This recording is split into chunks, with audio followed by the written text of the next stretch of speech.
എത്ര വേസ്റ്റ് നമ്മുടെ ഉള്ളിലിരിക്കണ ജമി മേഡം. എൻ്റെ ഉള്ളിലൊക്കെ കുറേ ഉണ്ട് കേട്ടാ.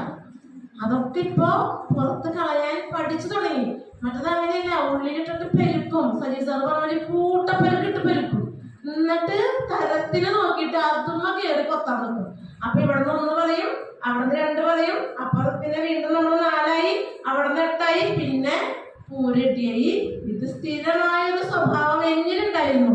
നമ്മളൊക്കെ വിചാരിക്കുമോ ഭയങ്കരമായിട്ട് ജപമാലയൊക്കെ ഇട്ട് ആത്മീയമായിട്ട് പോയി ധ്യാനം ചെയ്യണോ മെഡിറ്റേഷൻ ചെയ്യണോ, വെറുതെയാ. അതൊന്നുമല്ല. പക്ഷെ അതിന് അവിടെയൊന്നും കിട്ടാത്ത ആത്മീയതയിലെ ഒരുപാട് നല്ല വശങ്ങളെ കുറിച്ച് രാജയോഗ ധ്യാനമൊക്കെ ശീലിച്ചിട്ടുള്ള ഒരു വ്യക്തി തന്നെയാണ് ഞാൻ. പക്ഷെ ഞാൻ പറയുന്നു, ആ